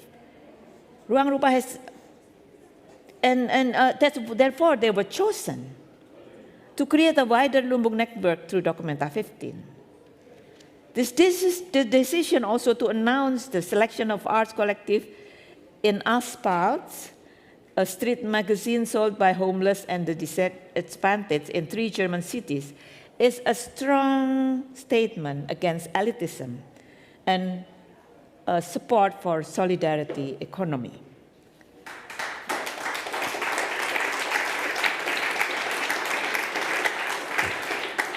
Here, we see cooking or chanting local rituals, with activities which are gendered and seen as mundane or unproductive are given new perspectives. Also, shared skateboard arena that can be used for a meeting place for youth that were segregated before they can meet, you know. So, this performative arts activism enacted in the everyday life of the communities acquires or gives new meanings and value to both arts and daily experience. Similarly, creating non-gendered football playing field, imagining a futuristic village became a participative arena for not only for artistic collective or artists only, but collaboration between artists and communities. In these activities, the guests, the people, they are not just onlookers to watch, listen, and praise the artistic feat of the individual artist. Nuning has mentioned how usually we academicians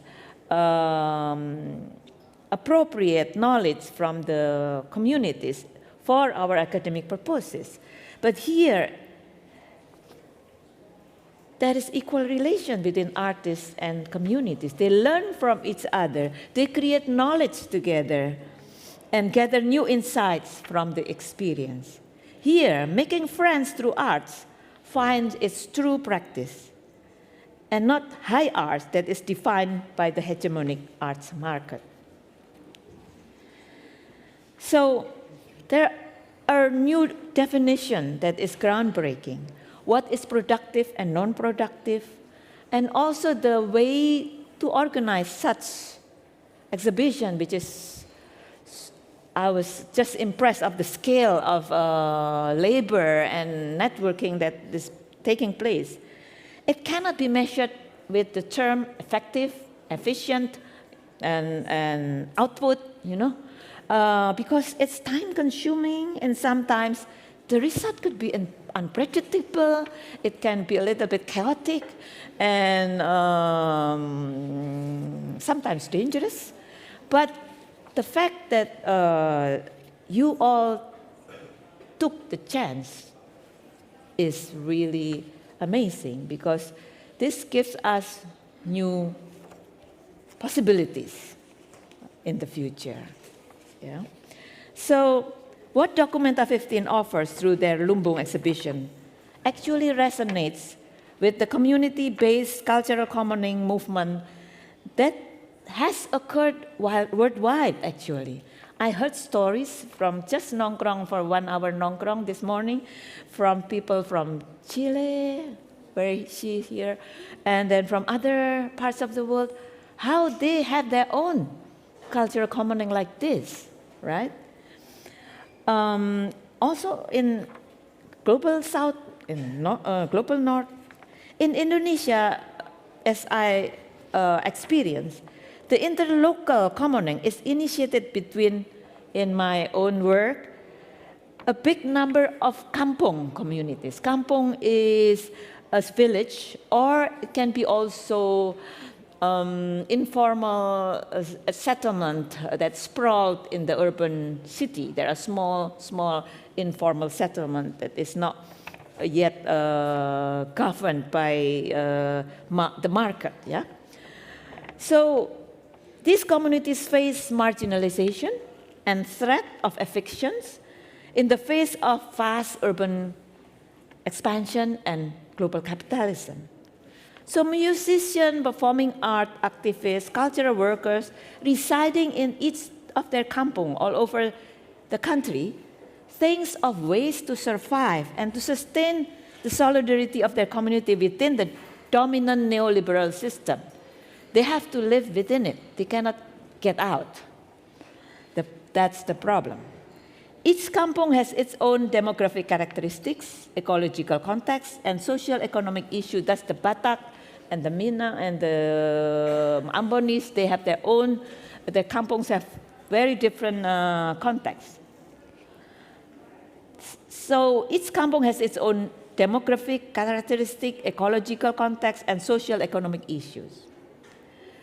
One initiative that is taken by this kampong community is solidarity economy. By identifying whatever resources they have, be it a limited space, urban space, or a big number of youth in their population that is not educated, or knowledge and skill in urban farming, arts and culture, or whatever, old people in the community,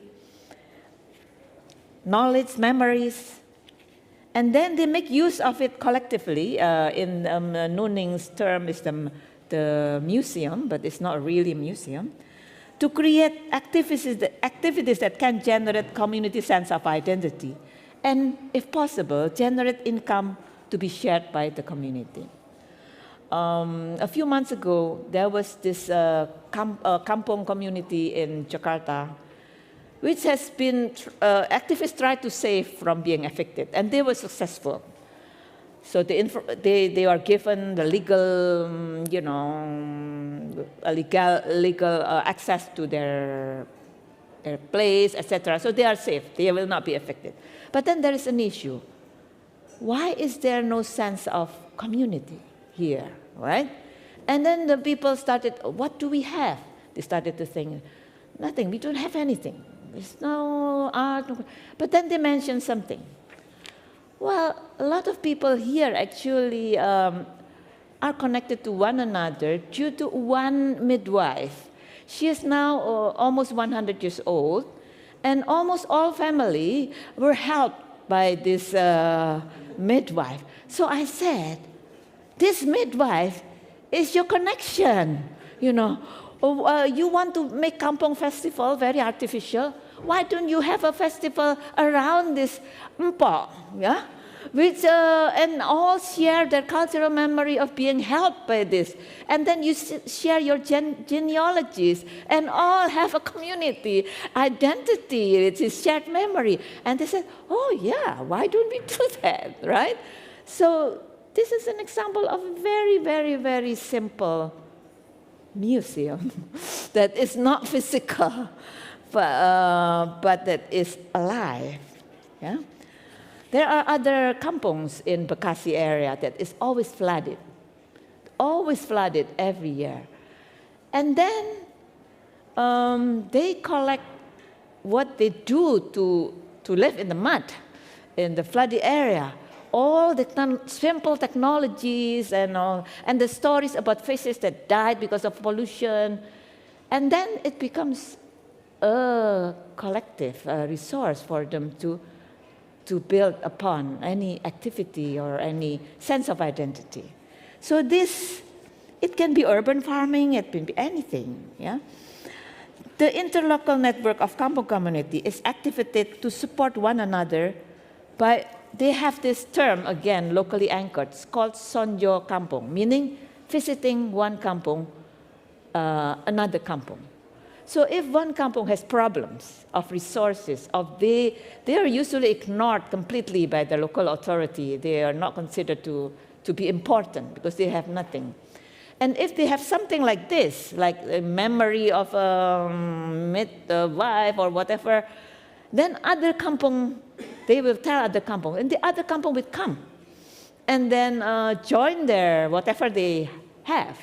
And thus, the local administration started to think, why is this stupid idea getting interest of people from outside and coming here?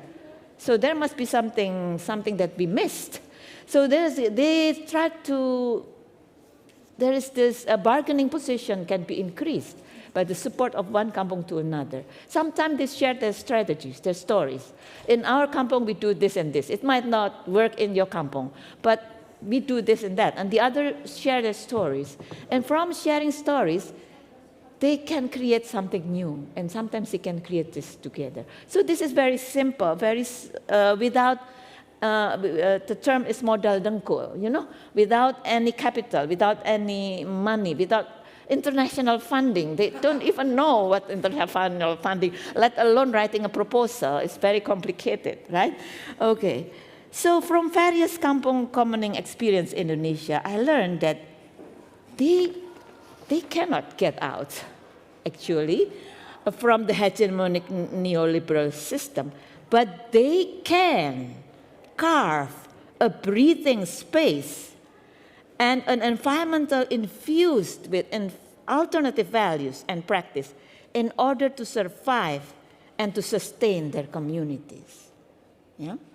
In day-to-day living, they have to negotiate with the state and the private sectors, but through the interlocal support of kampong communities, they often manage to engage with universities, with private sectors, and even local government to support their initiative.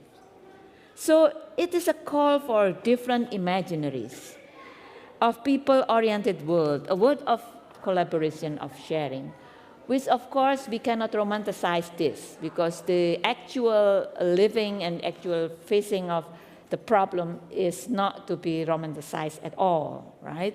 And as Nuning has warned us, we have to be watchful of the co-optation of this into the market, into the state, whatever, you know, they can co-opt it, the collective, for their political, and this happened a lot in Indonesia. Whenever there is a political, you know, there's election, suddenly initiative of one kampong is taken out from them and taken out by this political party to be theirs, and thus remove again the society from its ownership of the initiative. So this happens a lot. So we have to be always watchful. And this collective Lumbung is the term, it can be slippery because there is bound to be use and abuses, right? So we always have to keep watch and change if possible. We can always change and, you know, maneuver. And still in the emergent phase, this potentially disruptive movement of Lumbung activism, especially in the arts, is often trivialized, often belittled, and in the other extreme, seen as a threat by the hegemonic structure. So we understand if there is this very wild reaction. It shows that we are powerful, right? Yet, so the transformative agency of the Lumbung worked in this silent, consistent, and resilient manner. So after 100 days of the Lumbung, soon we are coming to end. What? Huh? 2 days to go, yeah. So what harvest do we bring home to share? Well, it's numerous. I mean, in each of your experience, you have this harvest, right? From following, engaging, nongkrong, making friends, making new connections. And artistic reflection done by the Lumbung harvesters in various media, they are abound, yeah. But for me, the biggest and most challenging bounty lies in the experience of what the Lumbung has to withstand, the political whirlwind. Yeah? It shows that there are lots of homework to be done, like what Nuning mentioned. First, what is precarious, what is precious to me, at least to learn from this event, is the need to unpack our own unaddressed local historical baggage and biases. The Taring Padi Baliho betrays internal prejudice and biases that are left behind as Indonesia moves from the new order to the new challenges of the reformasi. And this is the homework for Indonesian activists, to unpack our hidden, our repressed prejudices, our biases that is still there, and sometimes we do not have time to address. Similarly, in each locality of the Lumbung participants, artists are called to exorcise their own local demons by collaborating with communities and creating arena for artistic dialogue as practiced here in Kassel. In each locality, there might be structural violence or forms of othering that sometimes we forgot or we cannot see, right? So based on gender, race, class, religion. So sometimes because of also the market forces, right? What Documenta 15 leave for local arts collectives here remain to be seen. But as yesterday I was taken here by Mr. Smith, a driver that has worked for Documenta for 40 years, he said. And he said, what he told me really is fascinating, because he said that we will not let Documenta stop in 2 days. What? I said, no, we would continue by working on the concept of Lumbung here, because it requires a lot of work in the face of our neoliberal system, in the face of our political system, educational system, etc. We will keep it alive, they said. And then he mentioned nongkrong, he mentioned all these concepts, and it is just fascinating to hear that from local Kassel, resident, that they will keep this Lumbung alive. And also, it still requires a lot of work here in Europe and elsewhere in part of this Documenta 15. So, and then the reason why there is this number of 1,500 because of the existing networks who are already in there among the artists and the collectives who were announced, and then they browse their net ecosystem. Yeah. What I want to say that it's actually more interesting to discuss about the ecosystem, the word ecosystem. We most of the time we use the word ecosystem, not the network, because the ecosystem is how to say more organic, more adaptive, and there is a sense also of sustainability in there, because we heard there are networks we hear about here and there, but it's only sometimes end up meeting in a very expensive hotels, and then that's it. So we can discuss more about this, that how we extend invitation and then bring 1,500 artists and cultural practitioners from the ecosystem of each artist and collectives who are invited and then also announced via Asphalt magazine. Or maybe Papa Bell want to say something before? Look, in answer to your question about the ecosystem, it's quite extraordinary actually. I got here with no expectations, and what I've seen has been amazing, astounding really for me. Well, what there is now is the basis of a non-aligned art movement right? So I think that's really exciting. You know, that we from the global south could begin something like the non-aligned movement, you know, but as an art movement. The other thing, there are improvements, yes, but most of the improvement, I think, needs to come from documenta. I think they were so their inability to adapt, you know, to problems that always arise in these occasions was, for me, I thought, one of the standout memories that I will have from this documenta. And sure, you know, like there's ways that one group can improve. We can all improve. So I'm pretty happy about the networking or the ecosystem that has arisen here and put together a pretty good show. I'd like to thank Ron Grouper again, you know, for bringing that, and thank you, Melanie, for your talk. It was really wonderful, inspiring. Thank you. Yeah.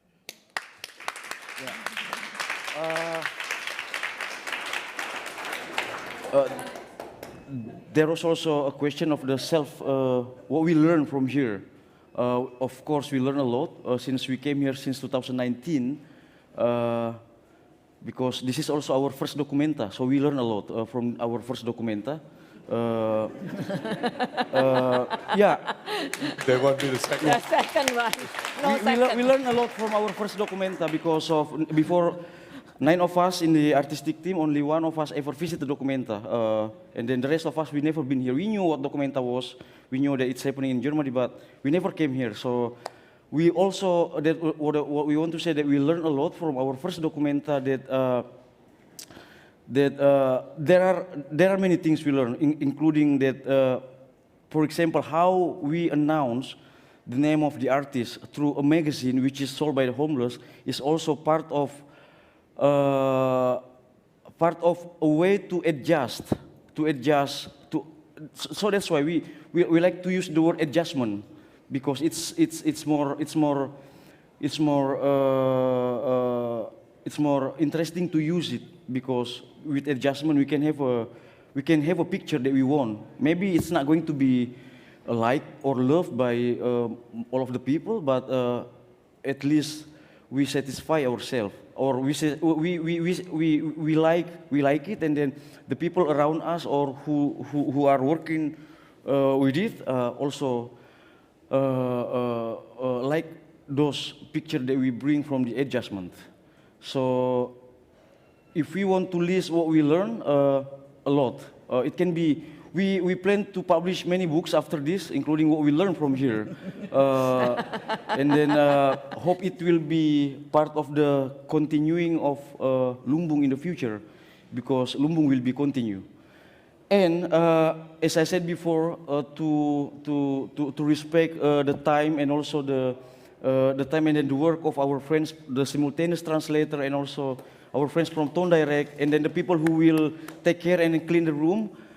This is actually not the end, not last but not least, because Let There Be Lumbung will still be continued, as well as Lumbung will be continued in the future.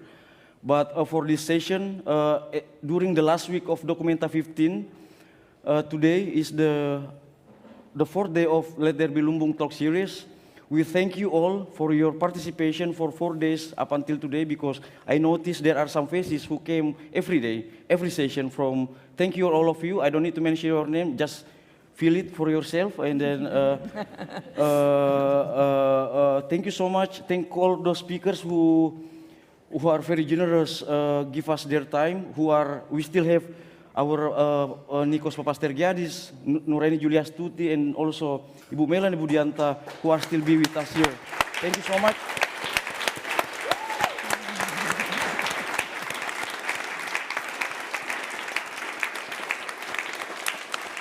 Thank you so much for your time, and also for all your participation, question, comments, answer that you share during these 4 days of Let There Be Lumbung. Thank you so much for Felipe, Elisa, Alicia, and also Lisa, the team who are preparing this. There are names also we need to mention, but It will be alphabetically ordered and then very long list. But yeah, thank you so much for all your time.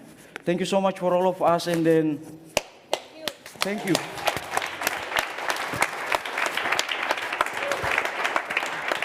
And also we good school will organize karaoke, is it? Then also Felipe, and also there will be today. I mean good kitchen as always. There is always dinner, and also you can come and then bring your food and drinks, and then there will be karaoke, I think. So yeah.